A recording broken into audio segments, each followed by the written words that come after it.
Hi, Paul Sackett, Good News Planet. I'm speaking to Joyce and Kevin O'Brien. Hi, how are you both? Great. How are you? Very well. Okay, good. Well, we're going to talk about Choose to Live, which is a very powerful commentary, which is a book, and it says Our Journey from Late-Stage Cancers to Vibrant Health. All right, yay, very good. And the foreword's by our friend Bernie Siegel, who I believe when he writes a prescription, he says on his prescription it is love one another as well as yourself, something like that. Is that important in choosing to live? Absolutely. I think that, we've been on an incredible journey, and it's been a learning process throughout. And I would have to say that that's one of the things that I believe that we're really here for on this planet, is to learn how to love ourselves more than anything, and also to love each other, because it's just such an important part of why we're even here. Especially when you're combating illness, the first step is your mindset, is how you're thinking about yourself, how you're thinking about your illness, and that brings a lot of energy to your body, and it could be negative energy or it could be positive energy. So your mindset is the first step in combating illness, I believe. Now, I mean, your personal life story here, and I want to thank you for coming out and sharing it with the world, actually. Choose an inspiration, motivational speaker, and that's you, Joyce, and your husband, Kevin, is co-founder of Being Cancer Free. Within a 5-year period, Kevin was paralyzed with a brain hemorrhage, and both Joyce and Kevin were diagnosed with late-stage cancer. Okay, so serious situations that you never thought you would ever have, right? And now we're here talking. How do you both feel right now? Let's start there. Fantastic. Yep.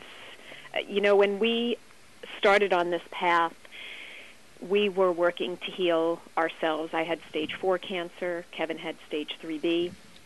And so basically he had a 20-30% chance of survival, and I was told that nothing could be done to save me. And it's been 10 years that we've been cancer-free. And in addition to that, Kevin had a brain hemorrhage and 3 strokes and was paralyzed. And it took him, and we were in our early 30s at the time, and it took him, quite a while to be able to walk again. And so, given that we went into that into this whole process with just dealing with the emotional side and feeling physically not great because we had cancer, but in addition to that, we had chronic fatigue, sinus issues, abdominal issues, arthritis, depression, migraines, daily headaches, things like that. And within 3 to 4 weeks, it was all gone. And then it took a little bit longer to reverse the cancer. But those things were gone. So we went into this, just to heal the cancer, and the benefits that we have gotten out of shifting into a different lifestyle have been incredible. And, I feel just so blessed to feel as good as I do and know that this is so possible for so many other people. Yeah, cancer aside, we really didn't know how bad we felt until we started feeling good. Okay, all right. Well, I mean, you both are, and let me ask you whether you think that this had any, you said in your 30s these things happened. It says here, 14 years on Wall Street, running a $2 billion business. Do you think at all that your, let's say, busy business lifestyle had any bearing on your health condition? Absolutely. The stress level of, just really, and I don't want to say that it was unique to me. I think that it's the typical, American lifestyle that we lead, where we're just going, and it is a very high-stress lifestyle. But in addition to that, when you are so busy, you're not necessarily, and I wasn't, taking care of myself. I was thinking, I'm young, I'm fine. If I, popped a couple of Centrums in my mouth every once in a while, then, that was good. But that wasn't the case at all. What happened was, by being in such a busy lifestyle, I would go to fast foods and eating, a diet that absolutely was not healthy, wasn't taking care of myself, and also not realizing how destructive my lifestyle was. I don't know this. Did you have a family? Did you have children and things? I mean, you're married. I don't know what your status is Yeah. in any case. When Kevin had the brain hemorrhage, we were married but had no children, and when I was diagnosed, I had an 8-month-old baby girl. Hey. How's your baby girl? She's fantastic. She's now 13. Okay. All right. Oh, wow. Great. So it's all, you have something to live for in that baby girl as well, right? She was a major focus because when we were first diagnosed, and it was both of us who were dealing with it, because it basically, all of this happened in a 5-year period of time. It's unbelievable. Yeah. It was 1 year right after the other, and there was even more in there, but that's the main the main big one. When we started writing the book, it actually became just this process of realizing, wow, how much really happened during that time, and how important it was for us to decide, choose to live, and that's why I named the book Choose to Live. We had a 3-year-old at that point when it was stage 4 for me and stage 3B for Kevin, and we're thinking we're going to have an orphan. We're going to be leaving an orphan behind, and that was devastating to us to even think that this beautiful spirit, she's just such a gorgeous, beautiful girl, that she would be without parents, and what that would mean to her, in her life. So it was a big factor in why we wanted to move ahead. Did you wonder why, I don't know if it's a right thing to say, but whatever, why me? I mean, why did it? I'm sure you've made lots of people happy. You've run business, which means that you've helped to employ lots of people and have them have a healthy and nice lifestyle as a result of success and things. Did you wonder how did this happen? Well, I think there's 2 ways that we can answer this. I'm going to answer part. I'm going to let Kevin answer part. Okay. The one part was the why me question, and then the other part was, like, how did it happen? Because the why me, I never really asked why me in the sense of why me. It was more like, okay, what am I supposed to be doing next, God? For me it was why is this happening? What is my purpose in this? Because I always believe that there's a reason for whatever happens. And so it was like, okay, what am I supposed to be doing with this? And then the next part we'll answer after Kevin. I had the why me kind of attitude that you're referring to, especially when I was diagnosed with cancer. I mean, I had already gone through paralysis and a brain hemorrhage, and we went through my wife's first diagnosis with cancer and the chemotherapy there. And so when I got diagnosed with cancer, I had the why me, and I did not have a good mental aspect for a while after that. I mean, it was tough. And then when she got re-diagnosed the following year, it was, I had that, all right, enough already kind of attitude. We get it, and we've had enough. And it took me a couple of years after that, and it was a lot of patience with my wife that she had with me and my attitude before we addressed that. And we got our physical health on board first, and then we addressed the mental side. And now I look back at that, and I say, thank God it was me, because it had changed my life for such a positive way. I feel blessed that I was able to navigate through that path and come out the other side feeling healthy and really with a more positive attitude and a better outlook on life. But it took me some time to get there. And I think the other thing that Kevin always says is that he doesn't feel like we really healed until we healed the emotional side of things that we had, going back to childhood, and also the emotional side of actually getting through all this. Yeah.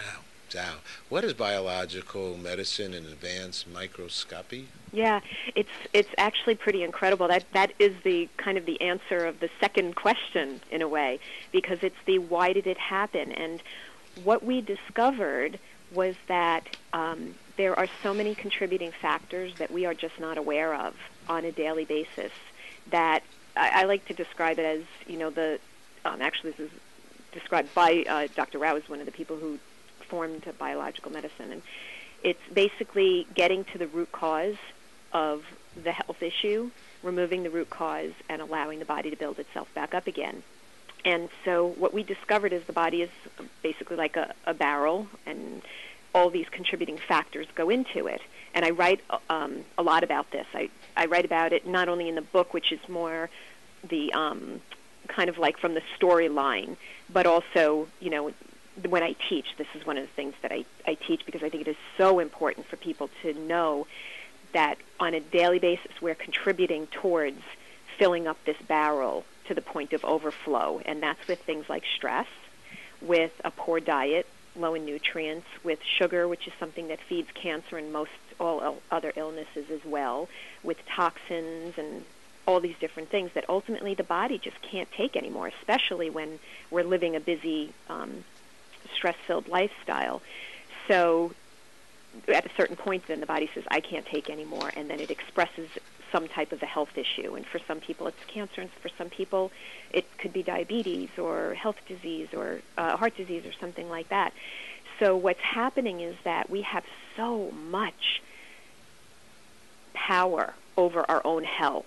We have so much control over our own health, and that's the beauty of what we discovered.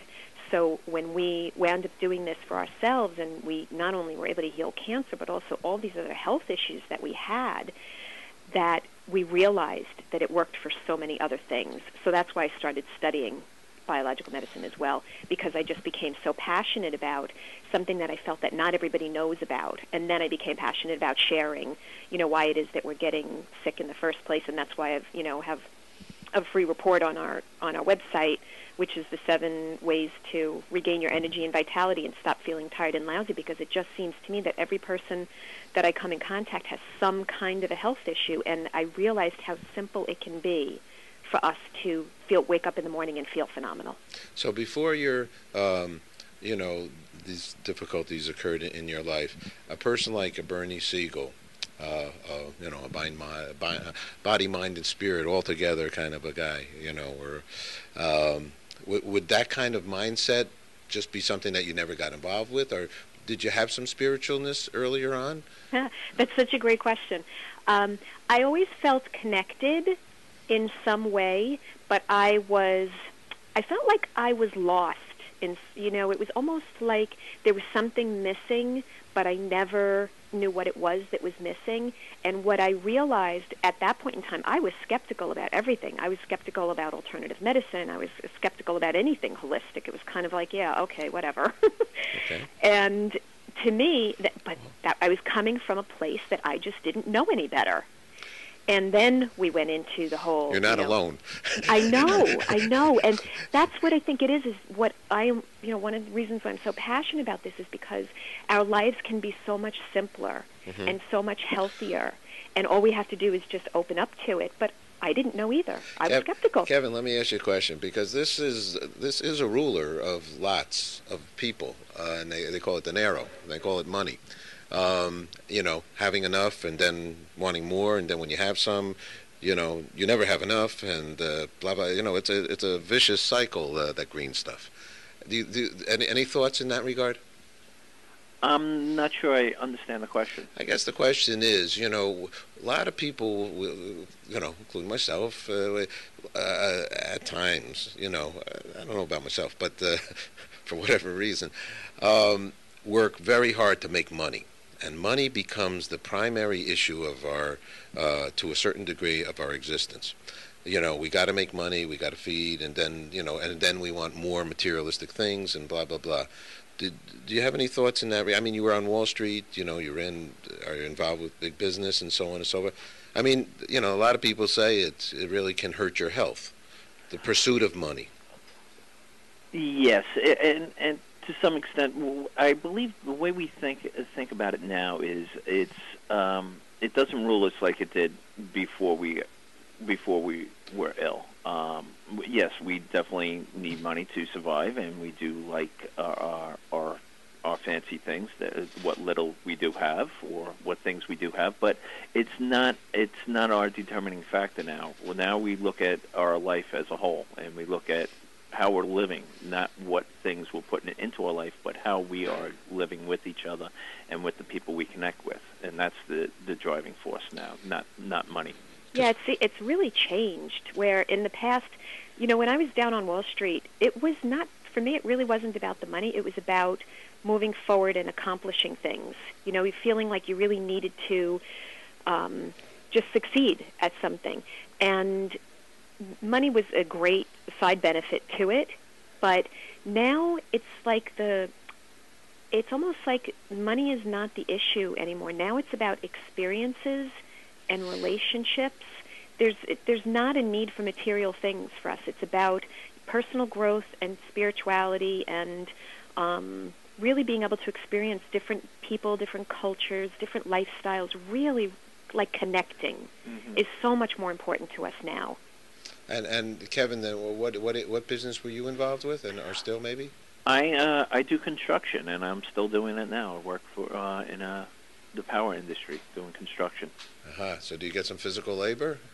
I actually love the physical part of my job. My wife sometimes does not like it because I do come home tired, but I actually love working with my hands. I think it's great. Joyce, what do you think about working physically? I think it's great to work physically, and I think what's really important is Kevin does love doing that, and he has fun doing that, and that's what's so fulfilling. It's whatever we need to be doing in our life, it should just be fulfilling and give us some type of joy, and that's what's most important. Well, it sounds to me like you're both doing really well, and have made some, I guess, major. Life has brought you some changes, and you've made major changes, and you're moving forwards and want to share, and that's probably the most important aspect that will keep you the healthiest. Because if this free report on your site here, JoyceO'Brien.com, and your speaking engagements, and I see you have a Feel Great Now show that you're coming out with. Is that happening soon, or happening now? Yeah, well, the book actually has just, the book Choose to Live has taken first seat to everything because we feel that the book can reach so many people, and we're hearing that it's not just for someone who has cancer. I'm absolutely amazed that doctors are reading it and giving us incredible feedback about how it's impacted them because of the experience of, the medical experience that we had. And it's amazing to me, actually. And so it seems to be that we're being guided that that's got to be the first priority. And although we've done some taping already for the show, we don't know exactly when that's going to happen. Okay, but you have a dream that you want to fulfill. Yeah. And a mission to share those thoughts with. Interesting. It's raining. It's pouring. It's crazy. The crazyologist hit by the truck. hair. It's a thunderstorm. Oh boy. Okay. The chapters of the book. Yeah, where the fun picks up. The sun is shining. Where the mind can conceive and believe it can achieve. One last question at this point. I'd love to speak with you all again. I just got to run to the next interview, but yeah. I love your coming out. And what's good news for you, Kevin? Well, good news for me is that the book is out there, and we're starting to get our message out there, and we're starting to hear messages back. We're starting to hear the success stories of other people, and I want to say if anybody that's listening has a success story, please share it with us. Come to our website and or reach out to us on Facebook and let us know how you're doing and what your success story was. Because we love hearing that, and we love seeing new things and hearing new information too. Beautiful. Joyce, what's good news for you? I think more than anything that just on a daily basis that live your life to the fullest. Don't accept what's not working. Choose something, even if it's just one thing, and figure out how to make that better in your life.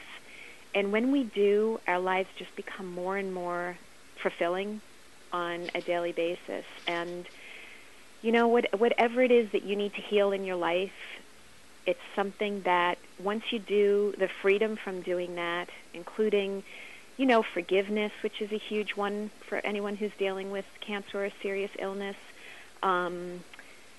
anything that you can do to just say, I'm not willing to accept life as it is right now unless it's really fulfilling and healthy and I feel great, and just pick one thing to make a difference. And I think if someone gets that, that message and is able to do that, then the next thing comes along more easily. It's just incredible. And next thing you know, you're feeling fantastic, and life is better than you could ever possibly imagine. Beautiful. Okay, that's all gorgeous. Thank you so much for sharing. Thank you. And I look forward to meeting you and speaking again. Take care. You do too. Thank you Take so care. much. All right. Okay. Thank you. Bye-bye. Bye-bye. Bye-bye.